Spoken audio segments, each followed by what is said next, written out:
প্ৰসন্ন জ্যোতিষালৰ পৰা জ্যোতিষ আচাৰ্য প্ৰসন্ন আচাৰ্যই কৈ আছোঁ।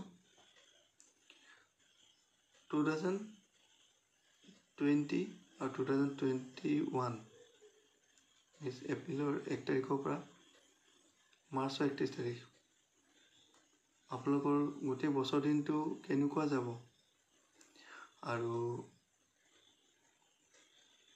কি আখৰেদি আপোনালোকৰ নামটো ষ্টাৰ্ট কৰিলে মেঘ ৰাশি হয়, নক্ষত্ৰ কি হ'ব আদি সম্পূৰ্ণ বস্তুবিলাক মই খৰচি মাৰি কৈ যাম।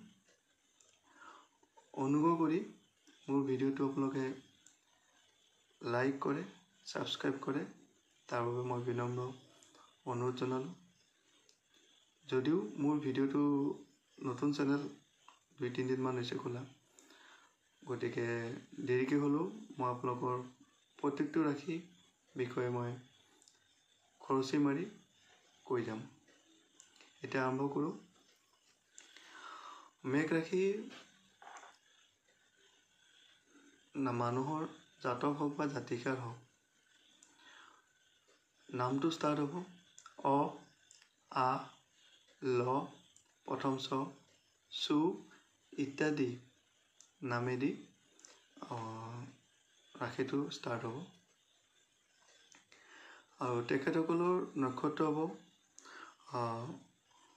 অশ্বিনী, ভৰণী আৰু কৃত্তিকা নক্ষত্ৰ ষ্টাৰ্ট হ'ব। তেখেতসকলৰ নক্ষত্ৰ হ'ব 1, 2 আৰু 3। মেঘ ৰাশি মস্তিষ্ক গ্ৰহ বুলি কোৱা হয়, কাৰণ এইটো মংগলৰ পৰে, মংগল সদায় মূৰত এৰি হয়, মানে মূৰত পৰে পচন্দ। গতিকে মেঘ ৰাশিটো মস্তিষ্ক বুলি কোৱা হয়, যিহেতু মংগলটো মূৰত পৰে। নেক্সট আহোঁ আমি মেঘ ৰাশিৰ যিবিলাক ব্যক্তি আছে, জাতক বা জাতিকাৰ, তেখেতসকলৰ স্বভাৱ চৰিত্ৰটো কেনেকুৱা ধৰণৰ হয়। এটা হ'ল মেঘ ৰাশিৰ ব্যক্তিসকল সদায় আত্মবিশ্বাসী হয়, এগ্ৰেছিভ নেচাৰটো হ'ব, খংটো থাকিব সিহঁতৰ, অভিমান থাকিব, সিহঁতৰ এম্বিশ্যনছ থাকিব আৰু ইম'শ্যনছ কিছুমান থাকিব সিহঁতৰ, মানে জাতক হওক বা জাতিকাৰ হওক। আৰু কেতিয়াবা যদি এগ্ৰেছিভো হয়, কেতিয়াবা আকৌ সৰু ল'ৰা ছোৱালীৰ দৰে সৰু কথাতে আপোনাৰ দুখ প্ৰকাশ কৰিব। এইটো হ'ল কেৰেক্টাৰিষ্টিক্স। আৰু যদি জাতিকাসকলৰ ক্ষেত্ৰত কি হয়, যথেষ্ট ভাল হয়, তেখেতসকলৰ প্ৰতিবদ্ধশালী হয়, হাজবেণ্ডৰ কথা অনুসৰি তেখেতসকলে চলে, মানে মানি কেনে চলে। এতিয়া আহোঁ আমি বৰ্ষটো কেনেকুৱা যাব।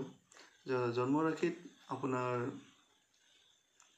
যিহেতু এপ্ৰিলতে ষ্টাৰ্ট হয়, গতিকে জন্ম ৰাশি হিচাপে আপোনাৰ ৰবি তুংগী থাকিব, দ্বিতীয় স্থানত শুক্ৰ থাকিব, তৃতীয় স্থানত ৰাহু থাকিব, তাকো তুংগী হয়, ভাগ্যস্থানত চন্দ্ৰ কেতু থাকিব, কৰ্মস্থানত বৃহস্পতি মংগল শনি থাকিব, গৃহস্থানত বুধ থাকিব নিশ্চয়। আৰু গতিকে এইবিলাক গ্ৰহ মিলি গোটেই আপোনালোকৰ পৰিক্ৰমাটো ষ্টাৰ্ট হ'ব, মানে এপ্ৰিলৰ 1 তাৰিখৰ পৰা 31 মাৰ্চলৈ। এতিয়া আহোঁ যে কেনেকুৱা ধৰণৰ কি যাব, মানে কোনোবাই ব্যৱসায় বাণিজ্য কৰে বা কোনোবাই চাকৰি কৰে, কোনোবা পঢ়ি আছে, গোটেইখিনি মই সামৰি কেনে কৈ যাই আছোঁ। এতিয়া আৰম্ভ কৰোঁ। ধন আৰু ব্যৱসায় বাণিজ্যৰ লগত যিয়ে জড়িত হৈ আছে, তেখেতসকলৰ কেনেকুৱা যাব।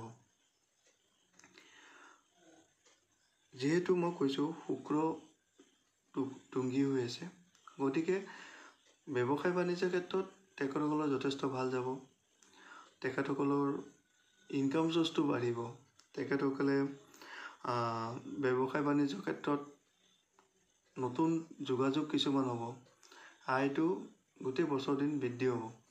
তথাপিও দশম স্থানত শনি বহি থকাৰ কাৰণে তেখেতসকলৰ কিছুমান কাম আছে যিবিলাক কাম তেখেতসকলে মানে প্ৰাপ্যখিনি হয়তো হেৰুৱাব বা যদাকিঞ্চিত তেখেতসকলে যিখিনি বিচাৰি আছিল সেইখিনি ফলপ্ৰসূ নহ'ব পাৰে।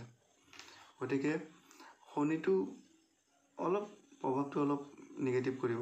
মই শেষৰ ফালে ক'ম যে প্ৰতিকাৰ মই দি দিম যে তেখেতসকলে কি কৰিলে কেনেকৈ কৰিলে তেখেতসকলৰ শনি প্ৰভাৱটো আঁতৰাব পাৰিব। নেক্সটখিনি আহোঁ আমি প্ৰেম প্ৰণয় বিবাহ আদি ক্ষেত্ৰত মই ক'ব যাই আছোঁ। জাতক হওক বা জাতিকা হওক,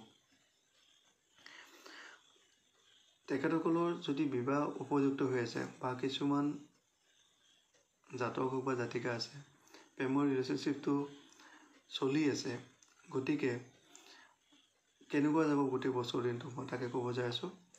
যিহেতু নৱমত চন্দ্ৰ বহি আছে, গতিকে বহুত আশাপদ যে ৰিলেশ্যনশ্বিপ যাৰ চলি আছে বা হাজবেণ্ড ৱাইফ হওক বা প্ৰেমজনিত হওক বা কাৰোবাৰ বিবাহ লগত এৰি আছে, ৰিলেশ্যনশ্বিপটো যথেষ্ট ভাল হ'ব।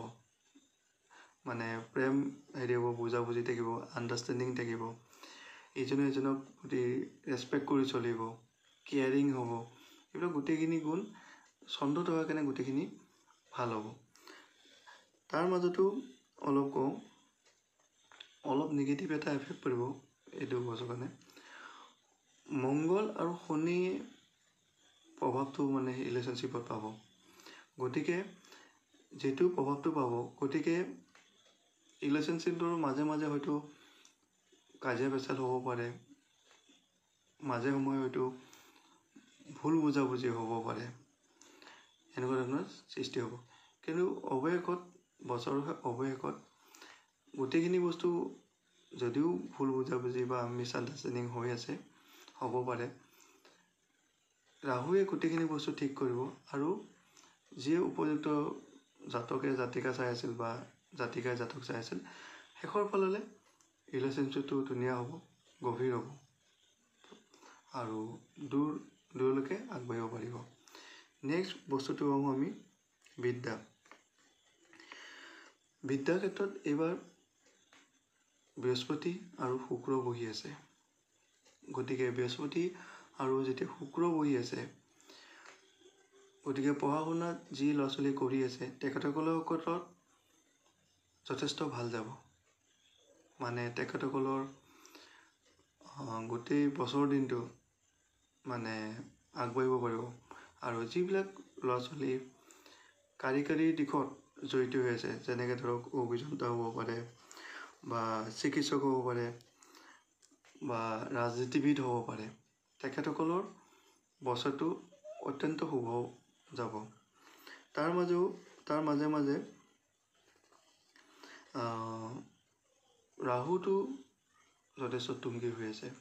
গতিকে আপোনালোকৰ যিয়ে কলাৰ লগত জড়িত হৈ আছে, সংগীতৰ চৰ্চা কৰি আছে বা মিউজিচিয়ান হ'ব পাৰে বা কিছুমান নৃত্য গীতৰ লগত জড়িত হৈ থাকিব পাৰে, সেইবিলাক ক্ষেত্ৰত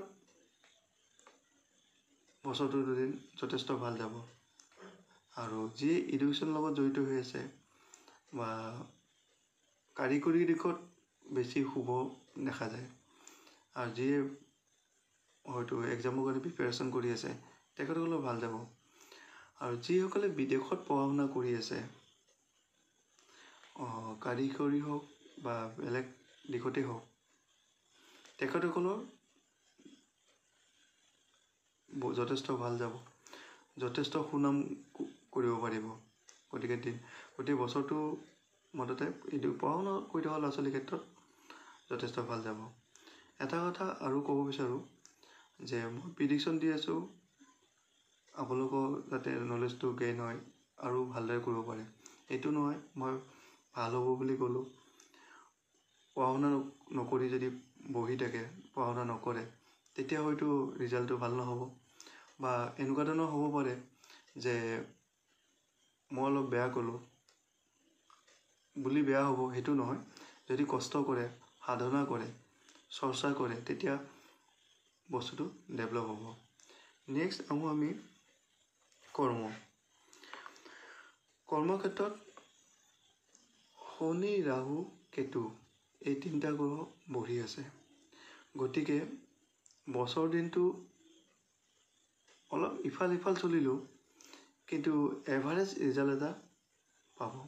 মিনছ আপোনালোকে হয়তো যিমান কষ্ট কৰি আছে আৰু সেইটো হিচাপে 100% কৰিলে আগতে হয়তো 100% পাইছিল, হয়তো এইবাৰ 100% নাপাব। 100% এফৰ্ট দিয়ক, 110% দিয়ক, হয়তো 70-80%লৈকে ফুলফিল হ'ব।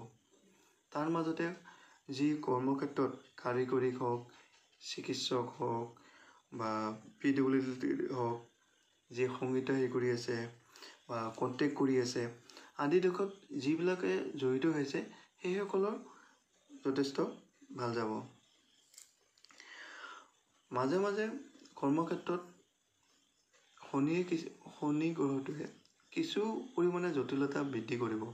মিনছ হয়তো সহকৰ্মীৰ লগত হ'ব পাৰে বা ওপৰৰ যি বছ থাকিব তেখেতসকলৰ লগত মিছ আণ্ডাৰষ্টেণ্ডিং এটা হ'ব পাৰে বা কথাৰ ইফাল সিফাল হ'ব পাৰে। গতিকে সাৱধানে চলক আৰু কিন্তু বস্তুবিলাক ভালেই হ'ব, বেয়া নহয়, পজিটিভ ৰাখিব লাগে। নেক্সট আহোঁ আমাৰ স্বাস্থ্যটো কেনেকুৱা যাব, কি যাব। স্বাস্থ্যটো মোটামুটি ভাল যাব। তাৰ মাজতে মই কওঁ যিবিলাকৰ অসুখ বিসুখ চলি আছে বা চিকিৎসা চলি আছে তেখেতসকলক অলপ সাৱধান থকাটো ভাল হ'ব। কাৰণ চিকিৎসাৰ ক্ষেত্ৰত হয়তো পুৰণা ৰোগ বৃদ্ধি হ'ব পাৰে বা পুৰণা ৰোগটো ইমান বৃদ্ধি হ'ব পাৰে যদিহে আপুনি অপাৰেশ্যন ৰিলেটেড হ'ব পাৰে বা পুৰণা বেমাৰটো আগবাঢ়িব য'ত নেকি আপোনাৰ চিকিৎসক ডক্টৰৰ ওচৰত যাব লগা হ'ব পাৰে বা এনেকুৱা ধৰণৰ হ'ব পাৰে যে এক্সিডেণ্ট জাতীয় হ'ব পাৰে, আকস্মিক এক্সিডেণ্ট হ'ব পাৰে বা শাৰীৰিকটো এনেকুৱা ধৰণৰ হ'ব পাৰে যিটোত ভাবি আছিল নহয়, অলপ বেছি অসুখ হ'ব পাৰে।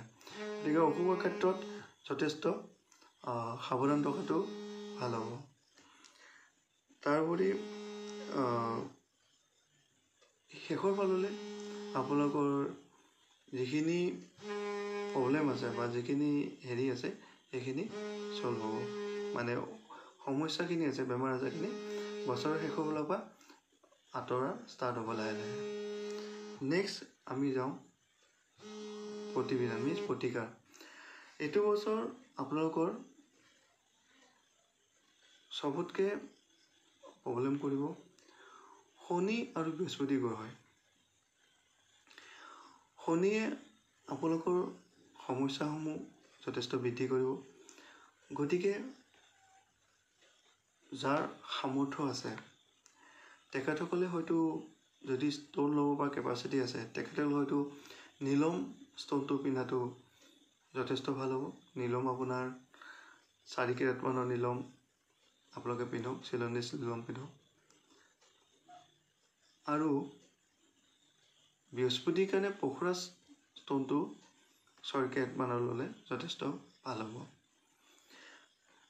যাৰ পাথৰৰ ওপৰত কিনিব পৰা সামৰ্থ্য নাই বা পাথৰৰ ওপৰত বিশ্বাস নাই তেখেতসকলক মই কওঁ যে তেখেতসকলে শনিবাৰ দিনটো নিৰামিষ খায়, মাছ মাংস নাখাব, তেল মছলা নাখাব, নিৰামিষ খাই কাৰণে শনি মন্দিৰ দৰ্শন কৰক। শনি মন্দিৰত যেতিয়া দৰ্শন কৰিব যি নেকি দুখীয়া মানুহ পায়, কণা কুৰা এনেকুৱা পায়, দৰ্শন কৰি অহাৰ পিছত তেখেতসকলক কইন্স দান কৰিলে যথেষ্ট ভাল হ'ব।